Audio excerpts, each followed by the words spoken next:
Assalamualaikum warahmatullahi wabarakatuh. Sebelum kita memulai pembelajaran hari ini, alangkah baiknya kita membaca basmalah terlebih dahulu. Bismillahirrahmanirrahim. Kepada anak-anak ibu, silahkan list dulu absennya agar nantinya kita akan bisa melanjutkan pembelajaran kita pada hari ini. Bagaimana kabarnya semua? Semoga dalam lindungan Allah Subhanahu wa taala dan yang sakit bisa diberikan kesembuhan oleh Allah. Amin. Puji syukur kita kehadiran Allah Subhanahu wa taala karena berkat rahmat dan hidayahnya kita dapat melanjutkan pembelajaran kita meskipun secara daring seperti sekarang ini. Salawat serta salam tak lupa pula kita haturkan kepada Nabi besar Muhammad sallallahu alaihi wasallam. Allahumma shalli ala sayyidina Muhammad wa ala ali sayyidina Muhammad. Karena berkat beliaulah kita dapat merasakan ilmu pengetahuan yang terang benderang seperti sekarang ini. Baiklah, sebelum kita mulai pada bab selanjutnya yaitu bab 4 tentang zakat fitrah dan zakat mal, kita akan membahas sedikit tentang bab sebelumnya, yaitu bab tentang menuai keberkahan dengan rasa hormat dan taat kepada orang tua dan guru. Pada bab sebelumnya yang kita bahas itu yaitu pengertian dari menghormati orang tua dan guru, dalil-dalil apa saja yang terkait dengan menghormati dan taat kepada orang tua dan guru, dan apa saja penerapannya pada kehidupan keseharian kalian. Nah, dari bab 3 yang sudah kita pelajari yang lalu yaitu tentang keberkahan dan rasa hormat. Nah, agar kita mendapatkan keberkahan dalam hidup di dunia maupun di akhirat, maka kita wajib untuk menghormati dan taat kepada orang tua dan guru kita. Kenapa? Karena dari doa-doa mereka, dari nasihat mereka itulah yang nantinya akan membawa hidup kita menjadi barokah, baik di dunia maupun di akhirat kelak. Itu sesuai juga dengan surah Al-Isra ayat 23 yang mana dijelaskan bahwa janganlah kamu berkata kepada kedua orang tuamu dan berbuat baiklah kamu kepada mereka. Selain itu juga pada hadis riwayat Al-Baihaqi, Rasulullah berkata bahwa janganlah kamu merendahkan gurumu karena nantinya akan terdapat 3 azab. Pertama, sempitnya rezekimu, yang kedua, hilang manfaat ilmunya, dan yang ketiga, wafat dalam keadaan tidak beriman. Nah, dari surah Al-Isra ayat 23 dan hadis Al-Baihaqi tersebut dapat kita simpulkan bahwa kita harus taat dan menghormati guru kita, agar baik guru maupun orang tua kita, agar nantinya kita mendapat barokah baik di dunia maupun di akhirat kelak. Baiklah, pada materi selanjutnya yaitu materi bab 4 tentang zakat fitrah dan zakat mal. Adapun tujuan pembelajaran kita hari ini yaitu tujuan pembelajaran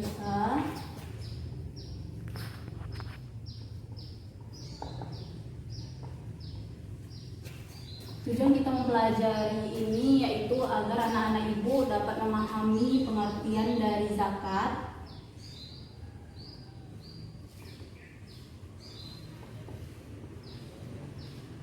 lalu apa saja dalil-dalil yang terkait tentang zakat,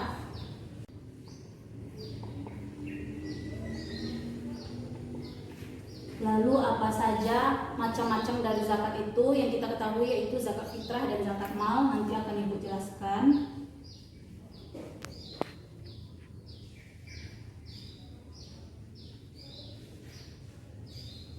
Yang keempat yaitu syarat zakat. Syarat zakat ini maksudnya adalah orang yang wajib mengeluarkan zakatnya. Nah, itu syaratnya apa-apa saja, nanti akan dijelaskan juga. Dan selanjutnya rukun zakat.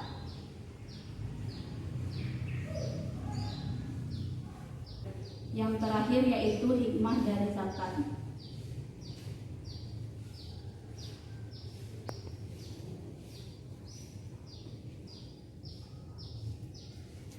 Baiklah, kita mulai. Yang pertama yaitu pengertian zakat. Pengertian zakat secara bahasa artinya adalah suci. Suci atau menyucikan. Kalau secara istilah, zakat itu adalah kadar harta yang harus dikeluarkan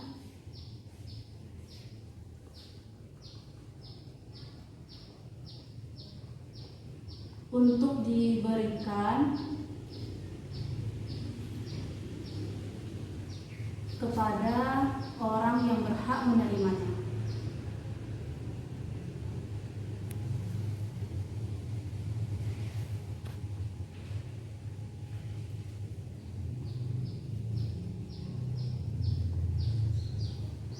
Jadi secara bahasa zakat itu adalah artinya suci atau mensucikan. Kalau secara istilah zakat itu adalah kadar harta tertentu yang dimiliki seseorang dan harus dikeluarkan untuk orang yang wajib atau yang seharusnya menerima zakat tersebut. Siapa orang yang berhak menerima zakat? Nanti akan Ibu jelaskan orang-orangnya siapa saja. Lalu kenapa kita harus mengeluarkan zakat? Zakat itu harus dikeluarkan karena untuk mensucikan harta-harta kita. Kenapa memangnya kalau kita makan harta yang tidak suci atau kotor, maka nantinya kita akan mendapat berbagai macam penyakit dan harta kita menjadi tidak barokah. Yang selanjutnya yaitu dalil-dalil terkait tentang zakat, yaitu ada yang surah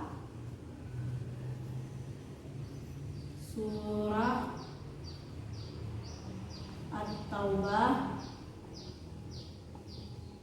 ayat 103, yang mana dalam surah itu dijelaskan bahwa ambillah sebagian harta mereka agar mensucikan dan membersihkan mereka. Maksudnya di situ adalah zakat itu untuk mensucikan, seperti yang sudah didefinisikan dari pengertian awal, yaitu zakat itu mensucikan. Jadi dengan kita mengeluarkan zakat, maka nantinya harta kita dan diri kita juga akan suci dan bersih. Baiklah, selanjutnya yaitu macam-macam zakat. Nah, kita ketahui bahwa zakat itu ada dua macam. Yang pertama zakat fitrah dan zakat mal. Coba kita lihat di sini. Di sini sudah Ibu buatkan zakat fitrah dan zakat mal. Nah, secara pengertian, hukum, lalu syarat-syarat waktu pembayarannya, juga bahan yang akan dizakatkan akan Ibu jelaskan. Yang pertama yaitu zakat fitrah. Adapun pengertian dari zakat fitrah itu sama dengan pengertian zakat pada umumnya, yaitu zakat kesucian. Yang mana zakat ini diwajibkan untuk dikeluarkan bagi semua muslim atau setiap jiwa wajib dikeluarkan. Hukum zakat fitrah ini yaitu wajib, baik dia laki-laki, perempuan, dewasa, bahkan anak-anak sekalipun atau budak sekalipun juga wajib mengeluarkan zakatnya. Kapan waktu pembayaran zakat fitrah ini? Zakat fitrah ini dibayarkan pada di awal bulan Ramadan hingga di akhir bulan, sampai di akhir bulan Ramadan. Apa syarat-syarat dari orang yang wajib mengeluarkan zakat atau muzaki? Yang pertama dia harus Islam, yang kedua dia orang yang mampu. Mampu di sini maksudnya ketika dalam hari Idul Fitri itu dia mampu memberi makan keluarganya. Selanjutnya yaitu mengalami kehidupan di bulan Ramadan. Maksudnya ini adalah baik dia baru lahir sebelum maghrib di akhir bulan Ramadan maupun dia yang sudah meninggal sebelum maghrib di bulan Ramadan, maka orang-orang itu wajib mengeluarkan zakatnya. Selanjutnya yaitu 3 hukum pembayaran zakat fitrah. Itu ada 3. Yang pertama waktu takjil, yang kedua waktu wajib atau diharuskannya, dan yang ketiga yaitu waktu afdal atau waktu yang lebih utama. Nah, waktu takjil atau waktu diperbolehkan itu waktunya dari awal bulan Ramadan hingga sebelum maghrib di akhir Ramadan.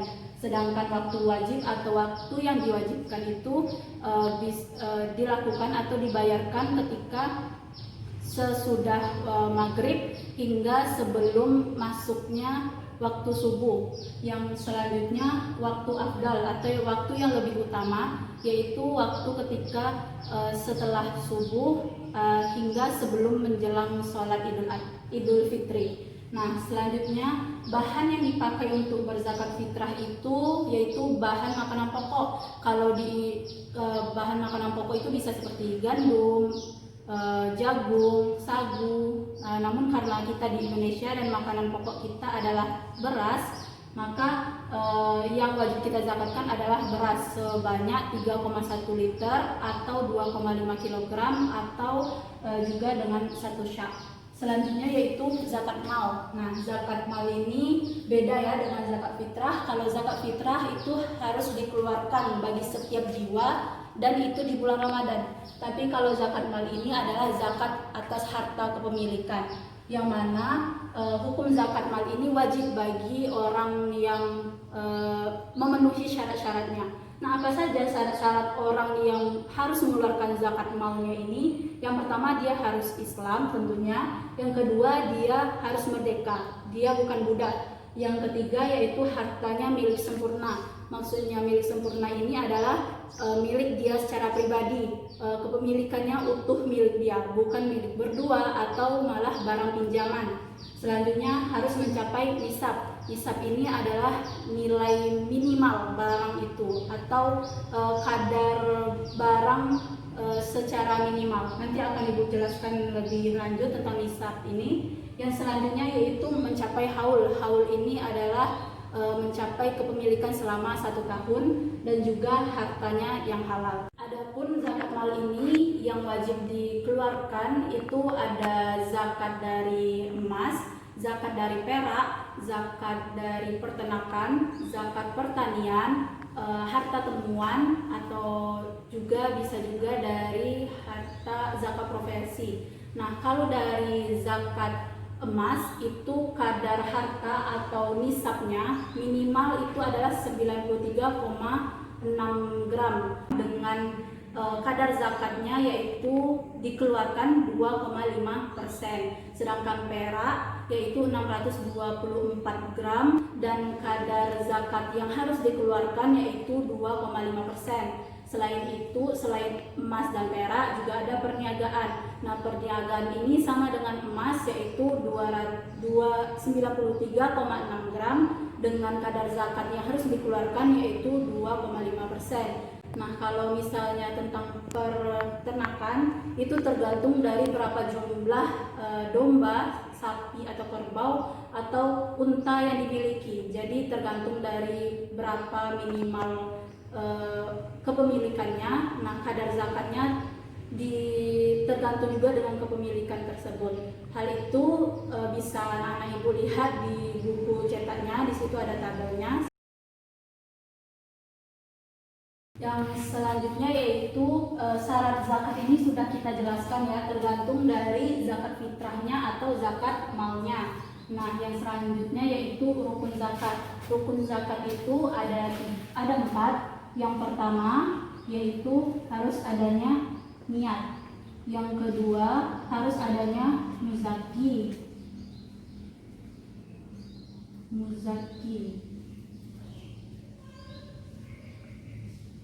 Muzaki ini adalah orang yang mengeluarkan zakatnya ya. Yang ketiga yaitu orang yang menerima zakat.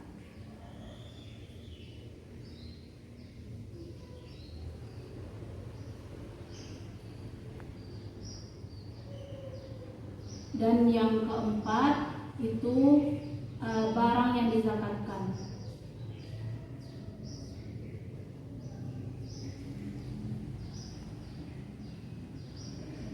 Nah, dari niat kita harus tahu dulu niat dari zakat itu apa. Lalu harus ada muzaki yaitu orang yang mengeluarkan zakat. Lalu harus ada orang yang menerima zakat. Nah, ini akan dijelaskan nanti. Lalu juga ada barang yang harus dizakatkan. Yaitu adalah rukun dari zakat.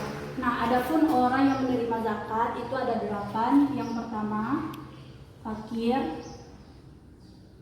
Yang kedua miskin. Yang ketiga amil. Amil ini adalah orang yang mengurus tentang zakat. Yang keempat mualaf. Mualaf ini adalah orang yang baru masuk Islam. Yang kelima fisabilillah. Fisabilillah adalah orang yang berjuang di jalan Allah. Yang keenam, garim atau orang yang memiliki banyak utang. Orang yang banyak utang maka kita boleh menzakatkan harta kita kepadanya. Yang selanjutnya yaitu rikob. Rikob ini adalah orang yang memerdekakan budak. Jadi jika ada orang yang memerdekakan budak maka nantinya rikob yang akan menerima zakatnya. Yang kedelapan yaitu Ibnu Sabil. Ibnu Sabil ini adalah orang yang dalam perjalanan jauh. Adapun yang terakhir yaitu hikmah zakat yang dapat kita dapatkan jika kita menjadi orang yang memberikan zakat atau seorang muzaki, maka nanti kita akan menjadi orang yang dermawan dan terjauh dari sifat kikir,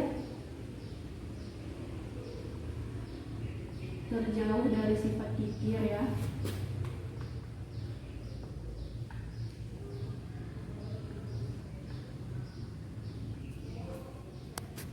Selain itu kita juga bisa menjadi orang yang lebih bersyukur.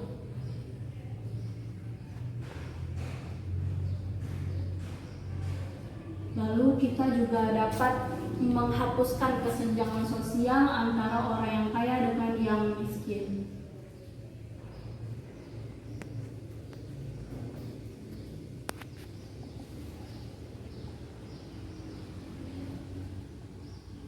Dan banyak lagi hikmah-hikmah dari zakat ini ya. Baiklah, dari penjelasan yang telah Ibu jelaskan tadi dapat kita simpulkan bahwa zakat itu merupakan cara kita untuk mensucikan diri kita dari dosa-dosa dan juga membuat kita lebih banyak bersyukur kepada Allah Ta'ala.